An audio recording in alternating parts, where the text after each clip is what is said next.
estão sujeitos a ir e não voltar. Na guerra, os irmãos estão vendo o que está acontecendo agora, com o que está acontecendo em Israel, né? Que o Hamas está invadindo Israel, né? Levou refém muitas pessoas. E ali o que acontece? Eles não se preocuparam com o que era da família, com o que não era da família, se a pessoa era casada, se a pessoa solteira, levou todo mundo. Mas Israel, o país escolhido por Deus, né, também enfrentou o Hamas. E agora, os muçulmanos estão arrependidos de, infelizmente, ter invadido Israel. Agora aqui, uma explicação. Não são, irmãos, os muçulmanos que invadiram Israel. Isso nada mais é Hamas, não pertence ao Islã, não pertence aos islamitas. Eles pertencem aos islamitas, só que é o Hamas, como se fosse, como é que eu posso dizer assim? Não, é um grupo, mas vamos supor no Brasil, seria uma facção. O Hamas, irmãos, é a facção, são os criminosos que pertencem ao povo muçulmano. Mas o que acontece?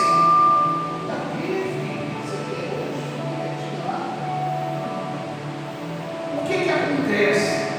O Hamas, que são, infelizmente, as pessoas que não tinham boa família, foram eles que invadiram Israel. Não foi bem os muçulmanos, né? Mas vamos lá. Mas nós não queremos falar desse tipo de medo. Nós queremos falar de outro tipo de medo hoje. Nós já falamos, eu não sei se os irmãos lembram, mas nós já falamos anteriormente aqui sobre o medo dos inimigos, né? O medo de guerra, dos perigos. Mas hoje nós vamos falar sobre o medo que às vezes não é real. Ele está mais na mente das pessoas do que na realidade. Como assim, missionário? Eu vou perguntar aqui para você. Você tem medo de quê? Manelão, eu separei esse negócio aqui. Eu separei um presente para Manelão, é para me dar hoje. Não deixe de esquecer. Você não deixa de esquecer, não. Manelão me respondeu uma coisa aí que eu prometi dar um presente para ele. Mas então eu perguntei, você tem medo de quem? Da guerra. Manelão tem medo da guerra. Não importa os outros, tem medo de quem? Todos nós somos sujeitos a isso aí. Todos nós estamos sujeitos a ter medo. O medo, na realidade, ele surge quando nós sentimos incapazes de resolver alguma coisa. Por que mencionar o medo vem? Porque a gente se sente, irmãos, incapaz de resolver o problema. É por isso que o medo vem. Mas será que sentir medo é uma coisa tão ruim assim? Depende. Você sabe que o medo que a gente sente, na realidade, o objetivo dele é nos livrar dos perigos. Por exemplo, quem tem medo de cobra aqui? Pronto. Não é, mãe? Tem medo de cobra? Eu também tenho medo de cobra. Está na borda do medo. Isso. Então, o medo, na realidade, ouça o que eu vou falar, ele é uma coisa para nos proteger. Como assim, missionário? O medo é para me proteger? É sim. Porque quando a gente sente medo de alguma coisa, a gente acaba não entrando em lugares que não deveria entrar. Acabamos não indo em lugares que nós não deveríamos ir. E acabamos também não entrando em situações que nós não devemos entrar. Deixa eu ver se isso é. Desliga o microfone. Não,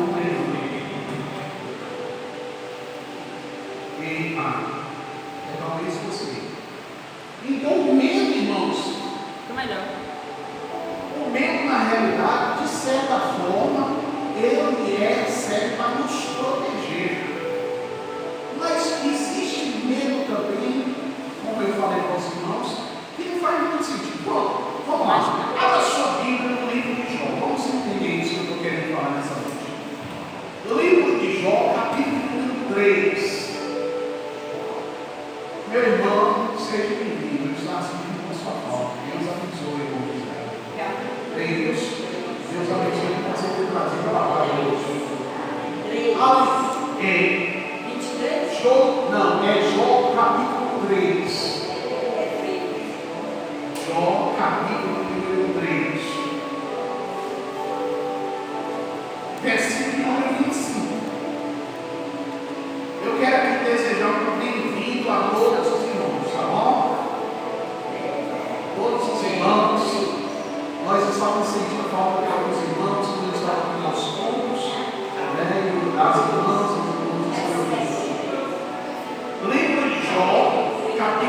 3, Versículo verso 25. Diz assim a palavra de Deus, ó. Exatamente aquilo que eu mais temia desabou sobre a minha cabeça, e o que mais me dava medo veio para me assombrar. Eu vou repetir de novo. Exatamente aquilo que mais eu temia desabou sobre a minha cabeça, e o que mais me dava medo me assombrou. Deixa eu pegar esse microfone, tá? Esse aqui está bem. Os irmãos entenderam esse texto? Eu vou repetir. Exatamente aquilo que eu mais temia desabou sobre a minha cabeça, e o que mais me dava medo veio a me assombrar. Irmãos, quem foi que falou isso? Missionário Magno está proibido agora de falar, porque missionário Magno pode falar. Eu quero saber dos irmãos que estão aí atrás. Quem foi que falou isso, irmãos? Será?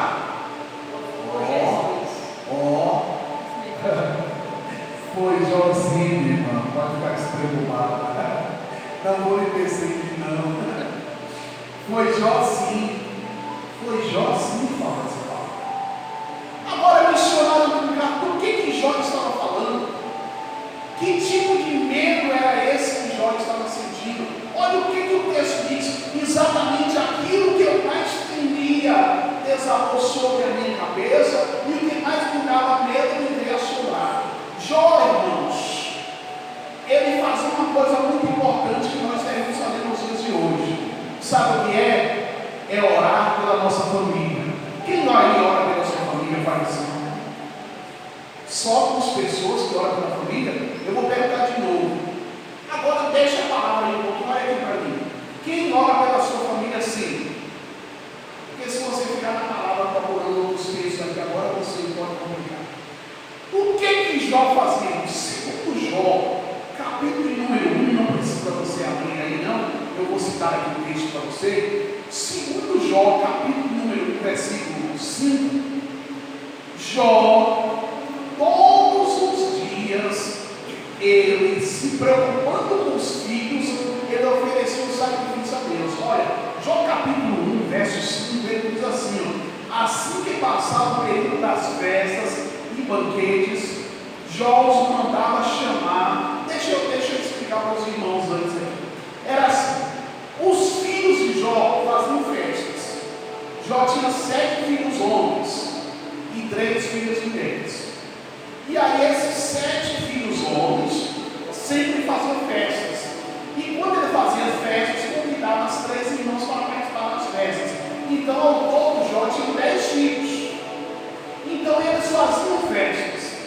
E Jó, preocupado no que eles fizeram nessa festa, porque os irmãos que já foram aqui do mundo sabem como é. A pessoa sai para fazer festa, muitas pessoas fazem muita coisa errada na festa. Faz ou não faz, irmãos? O pessoal sabe picareta, faz muita coisa errada ou não faz, irmãos? Faz. Então Jó tinha essa preocupação. Embora eles faziam a festa entre os próprios familiares, Jó ficava morrendo de medo. Vai que eles fizeram alguma coisa errada. Então a Bíblia fala que assim que passava o período das festas e banquetes, Jó os mandava chamar e fazia com que os santificassem por meio dos ritos e purificações.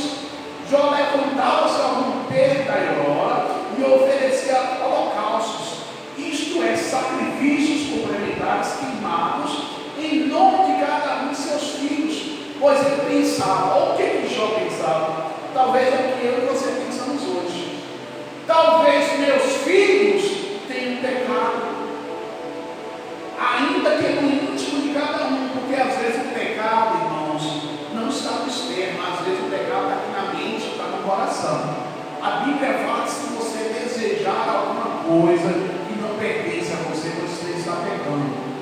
Aliás, a Bíblia fala que se você desejar alguma coisa errada, você já pecou no seu pensamento. Então Jó pensa, talvez meu filho tenha pecado, ainda que no íntimo de cada um, e assim blasfemado a Deus em seu coração. E era assim que Jó vivia procedendo, né? Quer dizer, muitos homens da Bíblia, não era só Jó não, tinham medo.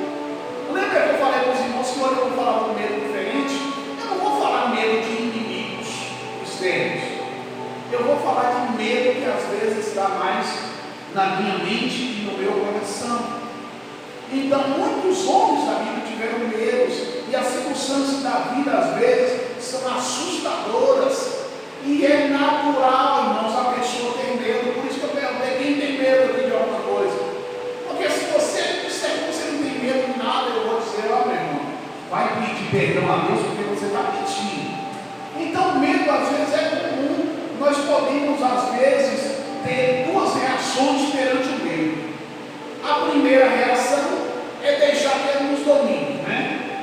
Ô irmão, ô missionário, eu estou com medo, eu estou com medo. A primeira reação é deixar que te domine. Se você está com esse medo, paciência.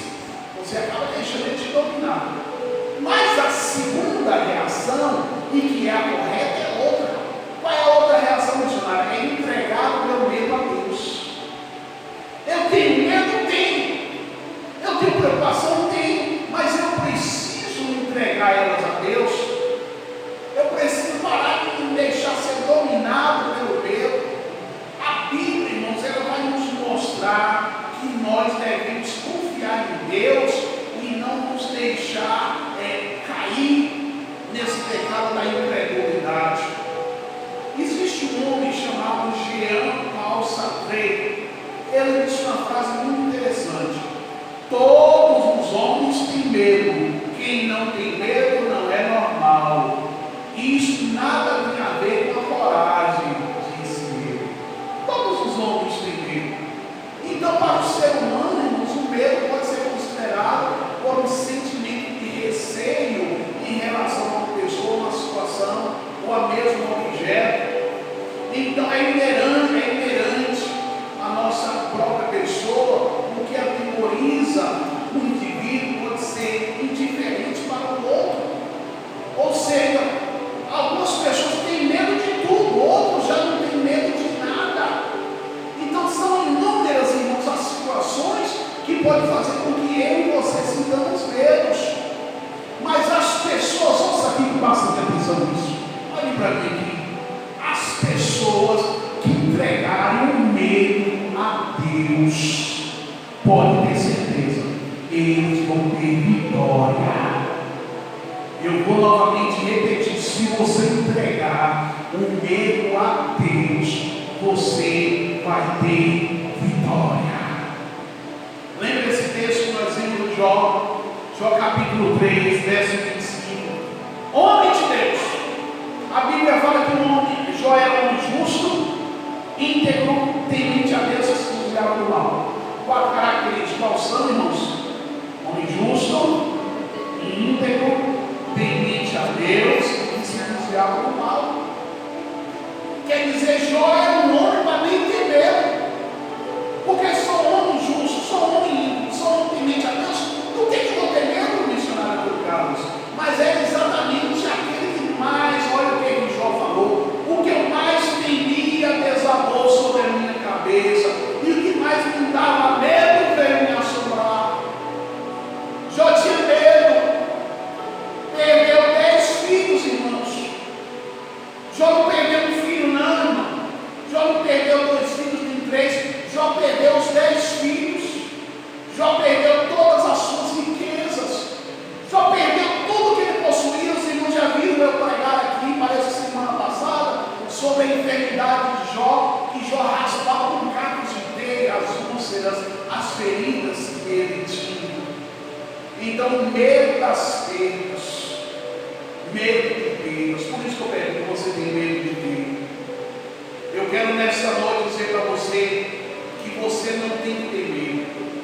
Sabe por que as pessoas têm medo? De más notícias. Más notícias. Saiu na televisão, saiu na Globo Lixo, uma notícia, daqui a pouco a pessoa já bota a mão na cabeça e já desespera. Lula falou que vai fazer isso, vai fazer aquilo, a pessoa já bota a mão na cabeça e desespera. Nós Sabe por quê? No Salmo 5, Salmo 112, eu vou ler para você aqui, não precisa você abrir. No Salmo 112, versículo 6, diz assim: ó, o justo jamais será abalado, para sempre se lembrarão dele. Não temerá más notícias. Não temerá o que, irmãos? Aí eu tenho medo, depois que vou. Não temerá más notícias. Os irmãos aqui atrás entenderam? Não temerão más notícias. Porque o Salmo diz: o justo jamais será abalado, para sempre se lembrarão dele. Não temerão más notícias. Seu coração está firme, confiante no Senhor. Irmãos, eu não tenho que ter medo de notícias que está falando lá do outro lado do mundo. Eu já estou aqui preocupado. Ah, Deus, e agora? O que vai acontecer? O feijão aumentou, e agora, Jesus? Oh, meu Deus! Oh, meu Deus, o gás aumentou. Oh, Jesus, o que é que eu vou fazer? Tem gente que tem medo de tudo.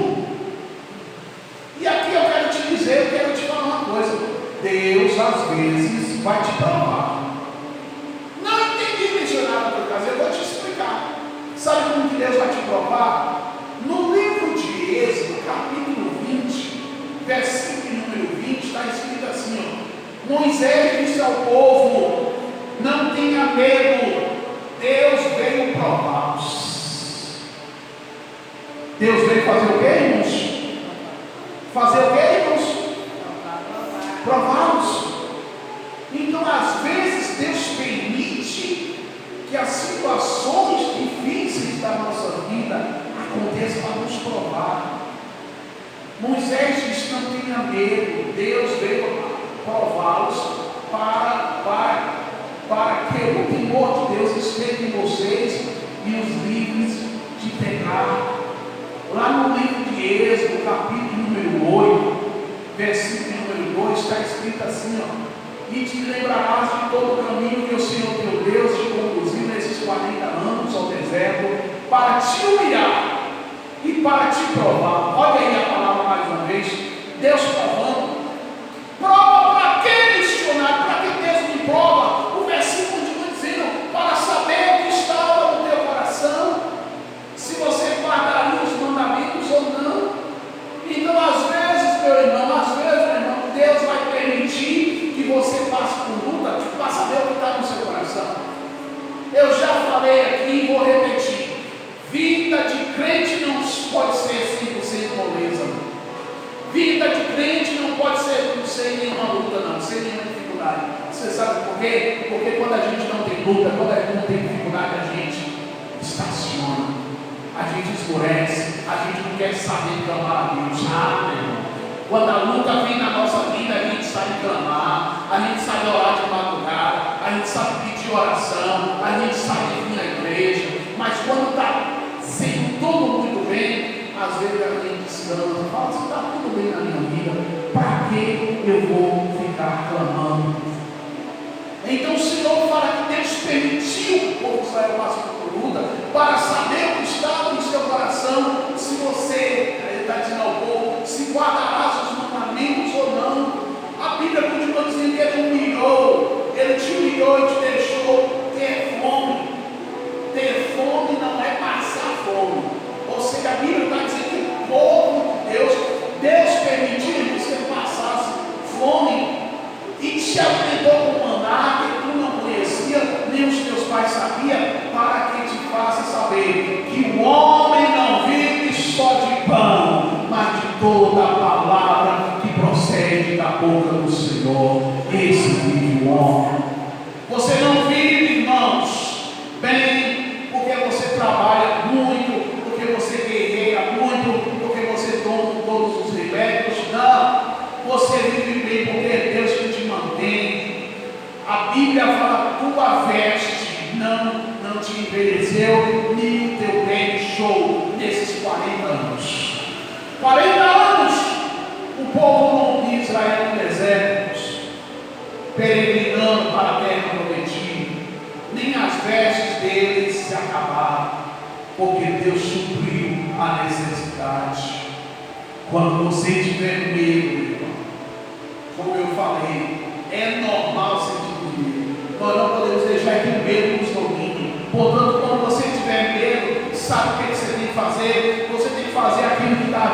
Senhor, no Salmo número 56, versículo 3, Davi falou assim: mas eu, quando estive com medo, confiarei em Ti, meu Senhor, aleluia. Quando você estiver com medo, meu irmão, confia em Deus, não temas, porque o Senhor teu Deus é a tua proteção, irmãos. Não tenha medo. Deus falou a Abraão: não tenha medo, Abraão, eu sou o teu escudo, grande será a tua recompensa quando você estiver com medo. Sabe por que você tem que se lembrar? Você tem que se lembrar que Deus é maior e Ele está cuidando de você. Olha aí para o teu irmão, diga para ele: Deus é maior. Diga para o teu irmão: Deus é maior e Ele está cuidando de você. Amém. Aleluia. Irmão José, Deus é maior, irmão José, e Ele está cuidando de você. Peça coragem a Deus, meu irmão. Confia no seu amor. Deus vai te ajudar, irmão, a você superar o medo. Como eu falei, quem disser que nunca teve medo está mentindo. Eu não posso permitir que o medo me domine, que encha a minha mente, que encha o meu coração. Deus está com você, meu irmão, e te ajudará. Esta segurança em sua mão, na mão de Deus, Ele nunca te deixará. Deus está com você e te ajudará. Essa segurança em sua mão nunca te deixará e nunca te abandonará. O livro de Isaías, capítulo número 41, versículo número 10, diz assim: quem está dizendo é Deus. Por isso não temas, pois eu estou com você. Glória a Deus! Glória a Deus! Glória a Deus! Isaías 41, 10 diz: não tema, pois eu estou com você. Aleluia, não tenha medo, pois eu sou o teu Deus. Eu te fortalecerei e eu te ajudarei. Eu segurarei você com minha mão direita vitoriosa. Meu irmão, quem está segurando na nossa mão não é quem não possa nos levar até a vitória, não é também quem nos deixará no meio do caminho. Deus está segurando na tua mão e Ele te ajudará a vencer. No livro de Deuteronômio, capítulo 31, verso 8, está dizendo assim: ó, o próprio Senhor irá à sua frente, estará com você, Ele nunca te deixará. Eu vou ler de novo esse texto. O Senhor irá à sua frente, estará com você algumas vezes, e algumas vezes Ele estará com você. Amém, irmãos? Amém, não. Ouça o que eu vou dizer para você. Eu sei que foi como se fosse uma pegadinha que eu fiz com os irmãos. Lembra que eu falei para os irmãos que Deuteronômio 31, verso 8, o Senhor diz: Ele nunca te deixará. Aí eu fiz um teste com os irmãos. Algumas vezes Ele vai te abandonar. Não, meu irmão, Ele nunca vai te abandonar. O texto diz: o próprio Senhor irá à sua frente e estará com você. Ele nunca te deixará, nunca te abandonará. Deus não te abandonará. Talvez você diga para mim: missionário, você não sabe da minha luta. Eu não sei da sua luta, mas eu sei do teu Deus, e o meu Deus é fiel, Ele não te deixa. Amém. Deus não te deixa. Ele não tira as lutas, não. Sabe o que Deus faz? Ele passa as lutas com você. Por isso, Deuteronômio 31, 10, ele falou assim: não tenha medo, não desanime. Quando você clamar, quando você clamar, Ele vai dizer para você assim: não tenha medo, não tenha medo. Livro de Lamentações, capítulo número 3, versículo 57, tem uma palavra dizendo assim: tu te aproximastes quando a mim clamei e disseste: Não tenha medo. Quando você clamar, Deus vai vir te ajudar. Quando você clamar, Deus vai vir te ajudar. Lembra do título da mensagem? Qual foi o título da mensagem? Medo de perder o que já tem e de não alcançar o que deseja. Tem pessoas que têm medo de perder. Esse foi o medo de Jó. E esses são o medo de muitos crentes têm. Fica com medo da inflação, fica com medo do aumento da gasolina, fica com medo da plantação do tamém, fica com medo do gado não produzir o que precisa produzir, fica com medo até das galinhas não colocar a quantidade de ovos que precisa colocar. Para de ter medo, fique em paz. Não sofre, irmãos, por aquilo que nem aconteceu. Para de se perturbar, irmão. Para de ficar imaginando coisa que não existe. Mães, eu sei que você tem que orar pelos seus filhos, eu sei. Mas para de ficar tão preocupado com os filhos, ao ponto que você não ter sossego, você nem dorme direito. Tem gente que nem dorme direito, preocupado com os filhos, não tem notícia nenhuma e está imaginando coisas ruins. Aqui eu quero encerrar dizendo para você: fique em paz, não sofra com aquilo que nem aconteceu, não se perturbe. Ai, irmão, Jó perdeu. Eu sei que Jó perdeu os filhos, Jó perdeu as riquezas, mas a Bíblia fala aqui lá em Jó, capítulo 31, versículo 23, explica por que Jó perdeu tudo. Diz assim: portanto, grande era meu medo, que Deus viesse a destruir-me, e temendo o esplendor da sua majestade, jamais poderia cometer tais ofensas. E no livro de João, capítulo 14, verso 27, diz assim: o Senhor diz a você: deixe-vos a paz, a minha paz dou a vocês, não dou a vocês como o mundo a dá. Não se perturbe o seu coração, não tenha medo, não tenha medo, não tenha medo. Se coloque de pé nessa noite, se coloque de pé nesse momento. Eu quero que você seja sincero. Seja sincero com você mesmo. Você ainda tem medo de alguma coisa? Fala a verdade. Fala a verdade com Deus. Coloca agora a mão no seu coração. Coloca agora a mão no seu coração. E diz: Senhor, eu tenho medo. Pode começar a dizer a Ele agora: Senhor, eu ainda tenho medo. Começa a colocar: Deus, eu tenho preocupações. Eu me preocupo com meus filhos, eu me preocupo com meus netos, eu me preocupo com minha terra, eu me preocupo com minhas preocupações. Pode dizer agora. Abre teu coração e diz que você tem medo. Ah, Pai, está aqui nessa noite pessoas comuns, pessoas que sentem medo.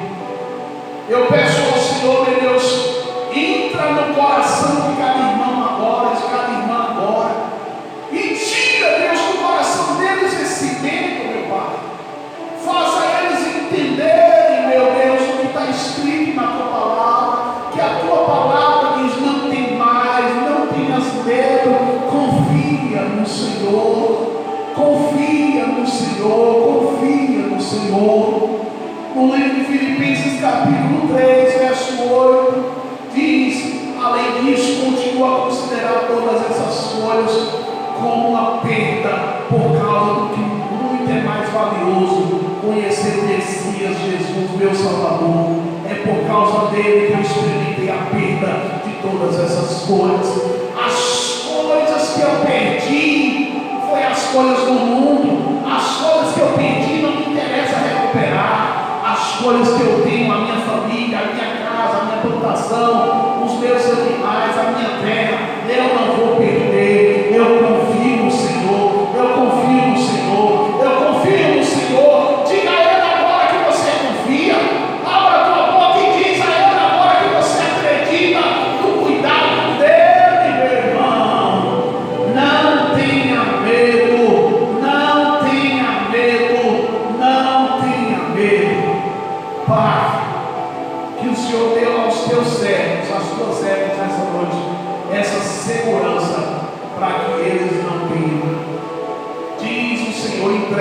seu caminho ao Senhor, confia nele e o mais ele fará. Amém?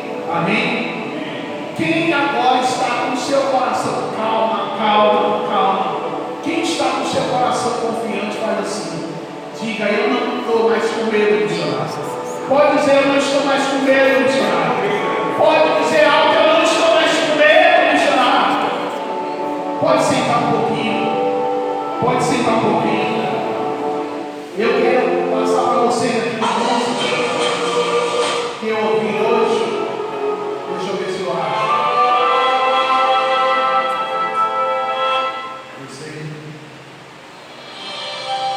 Essa música. Presta atenção na letra dessa música. Está dando para ouvir aí? Pronto. A música diz assim: Eu, o Senhor teu Deus, te dou